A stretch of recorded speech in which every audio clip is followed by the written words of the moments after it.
नमस्ते, मी सावित्रा खडाखडा या चॅनलमध्ये तुम्हा सर्वांचं खूप खूप मनापासून स्वागत करते. आय होप की तुम्ही सर्वजण मस्त आणि मजेत असाल. तर चला तर मग आजच्या छान दिवसाच्या छान व्हिडिओला सुरुवात करूया. तर आज आहे भावाचा उपवास. तर उद्या आहे नागपंचमी. तर आदल्या दिवशी ना सर्व बहिणींना आज भावासाठी उपवास करत असतात. तर माझाही उपवास आहे बरं का. आणि माझ्या सर्व भावांसाठी मी उपवास केलेला आहे. माझी यूट्यूब फॅमिली आणि सर्व माझी फॅमिलींना ना आज भावाचा उपवास असतं. तर मस्त इथे माझी सकाळची सर्व तयारी वगैरे झाली. तर असं तर चला मस्त आज उपवास आहे. तर छान अशी देवपूजा वगैरे सर्व झालेली आहे. तर संध्याकाळी ना आमच्या इकडे ना परत ना नागोबाची पूजा वगैरे करून आणि देवाऱ्यावरती ना नागोबाला दूध वगैरे घालून त्याची पूजा करतात. तर ते मी तुम्हाला पुढे आणखीन दाखवतेच. तर त्याआधी ना मी तुमच्याशी ना आज छान अशी ना नागपंचमी स्पेशल अशी ना करदंटाची बर्फीची रेसिपी शेअर करणार आहे. तर त्यासाठी व्हिडिओ पूर्णपणे पहा. तर चला तर मग छान अशा ना या करदंटाच्या बर्फीला ना सुरुवात करूया. तर मी आज ना तुमच्याशी ना करदंटाची बर्फीची रेसिपी शेअर करणार आहे. तर आपल्या सोलापूर भागामध्ये ना नागपंचमी असली ना आणि विशेष करून ना कर्नाटकमध्ये ना नागपंचमी खूप मोठ्या उत्साहात साजरा करतात. आणि सोलापूर जिल्ह्यामध्ये पण अशी ही करदंटाची बर्फी बनवली जाते नागपंचमीच्या आदल्या दिवशी. तर भावाचा उपवास असतो ना तर त्या दिवशीच ना अशी बर्फी बनवली जाते. तर चिवडा वगैरे मी बनवलेला आहे. तर कालच्या व्हिडिओमध्ये मी तुमच्याशी ते शेअर केलेलं आहे. तरी ते बघा मी 1 किलोची ना करदंटाची बर्फी बनवणार आहे. तर त्यासाठी ते 1 किलो साखर घेतलेली आहे आणि साखर भिजेपुरतेच नाही तर मी पाणी ॲड केलेलं आहे. तर आता मस्त इथे ना मी पाक बनवून घेणार आहे. तर आपल्याला करदंटाची बर्फी बनवायची आहे ना तर त्यासाठी आपल्याला छान असा ना पाक बनवायचा आहे. तर इथे बघा तुम्ही पाहू शकताय पूर्णपणे आता साखर विरघळलेली आहे. तर बघा इथे मी 2-3 वेळा असं चेक करत होते की आपला पाक तयार झाला आहे की नाही. खूप साधी आणि सोपी ही रेसिपी आहे बरं का. खूप काही अवघड नाही आहे. तर याला फक्त ना फुटाण्याचं मी पीठ ना फुटाणे मी मिक्सरला वाटून घेतले होते. डाळं म्हणू शकता किंवा फुटाणं ते मिक्सरला छान असे ना बारीक करून घेतलेले आहे पिठासारखी पावडर. तर इथे बघा मी चेक करत होते की आपला पाक बनलेला आहे की नाही. तर वेलची पावडर लागते, साखर, वेलची पावडर आणि फुटाण्याचं पीठ एवढेच प्रोसेस आणि थोडंसं 1 चमचाभर तूप. कारण त्याला ना परातीला चिटकू नये म्हणून आपण ना तूप लावणार आहोत. तर इथे आत्या बघा छान असा ना वेलदोडे वगैरे कुटून घेतलेले आहेत बारीक असा. तर नंतर इथं आत्या वेलदोडे कुठेपर्यंत ना मी दोन्ही परातीला बघा इथे तूप लावून घेतलेलं आहे. तर इथे आपला शौर्य शूट घेतोय बरं का. थोडंसं कॅमेरा इकडे तिकडं होत आहे तरी समजून घ्या. तर मस्त इथे बघा आपला शौर्य शूट घेतोय. तर मी दोन्ही परातीला ना तूप लावून घेतलेलं आहे. तर जेणेकरून ना तूप लावल्यामुळं ना आपले करदंट ना खूप छान निघत आहेत. तर तुम्ही तेलही लावू शकताय. तर बघा इथे तुम्हाला दिसत असेल व्हिडिओमध्ये 1 चमचाभर मी तूप टाकला आणि छान असं ना परातीला ना लावून घेतलेला आहे. आणि आता आपला इकडे ना पाक पण तयार होत आलेला आहे. तर आणखीन मला थोडंसं कमी वाटलं म्हणून मी आणखीन थोडंसं तूप टाकलेलं आहे. तर खूप छान अशा ना आपल्या करदंटाची बर्फी निघतात. तर इथे बघा पाक तयार झाला आणि मी चेक केले की पाक असं जास्त कडकही घ्यायचं नाही आणि जास्त असं कवळाही घ्यायचं नाही. मीडियममध्ये मी पाक बनवलेला आहे. तर नंतर इथे बघा फुटाण्याचं पीठ होतं ना मी ते थोडं थोडं ॲड केलं.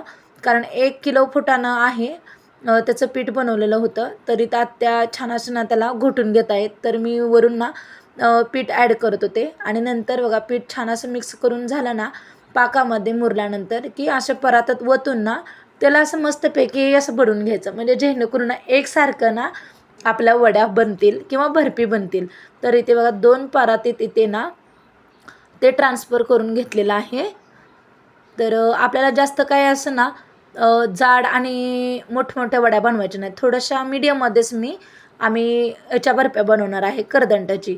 तर अशी बर्फी बनवली ना खूप छान आणि मऊसूत अशी ना ही करदंटाची बर्फी होते. जास्त काय असं एकदम कडक पाक घ्यायचं नाही. म्हणजे जेणेकरून कडक पाक घेतला ना आपली बर्फी खूपच असं ना जड होते आणि अशी खूप कडक होते. म्हणून आपल्याला मऊसूत असे ना पेढ्यासारखी आपल्याला करदंटाची बर्फी बनवायची आहे. तर इथे बघा दोन्ही परात्यामध्ये ना करदंटाचं पीठ ॲड केलं. तर वरून मी पाकामध्येच ना वेलची पावडर वगैरे ॲड केलेली आहे पाकामध्येच. म्हणजे काही जण ना याच्यामध्येच पाकामध्येच खोबरं वगैरे टाकतात, पण खोबरं शौर्यला आवडत नाही म्हणून मी इथे खोबरं स्किप केलेलं आहे, वाळलेलं सुकं खोबरं त्या करदंटाच्या बर्फीमध्ये. तर इथे मग मस्त अशी ना आपली ह्याच्या बर्फ्या पाडून घ्यायच्या. आता वड्या कट करायच्या आहेत, थोडंसं कोमट असतानाच कट करून घ्यायचं म्हणजे जेणेकरून आपली बर्फी छान होते. तर मी आज ना खूप छान अशी ना करदंटाची बर्फी बनवलेली आहे, स्वादिष्ट आणि घरच्या घरी सहज आणि सोप्या पद्धतीने मी इथे करदंटाची बर्फी बनवली. करदंटाची बर्फी ना चव खूप गोड आणि मऊसूर टेक्स्चर, यामुळे ना ही आपल्याला बर्फी खायला ना खूपच छान लागते बरं का. सण समारंभासाठी विशेष करून म्हणजे नागपंचमी स्पेशल अशी ही रेसिपी आहे. तर ना घरामध्ये सर्वांना आवडते बरं का. तुम्ही पण ना तुमच्या घरच्या सर्व फॅमिलीसाठी ना ही गोड करदंटाची बर्फी नक्की ट्राय करून बघा.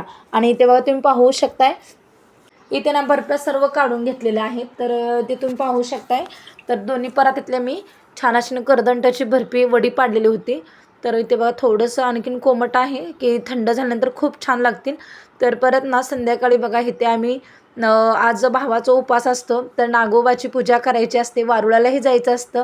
पण वारुळं लांब असल्यामुळे आपल्या शेताकडे तर वारुळं नाहीच, म्हणून मी शेताकडे गेले नाही आहे.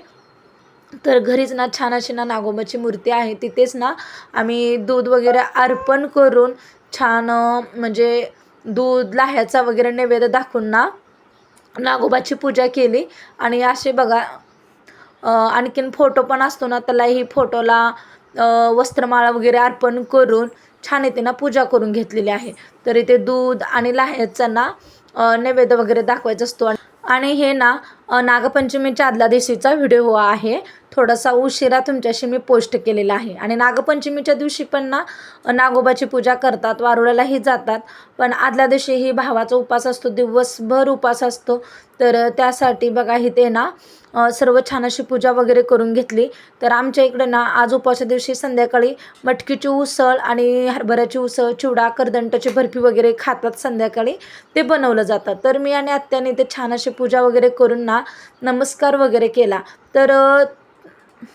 तर तुम्हाला आजचा माझा व्हिडिओ कसा वाटला नक्कीच कमेंट बॉक्समध्ये सांगा. आणि मी बनवलेली करदंटाची बर्फी ती कशी झाली कमेंट बॉक्समध्ये सांगा. व्हिडिओ आवडल्यास लाईक, शेअर, सबस्क्राईब.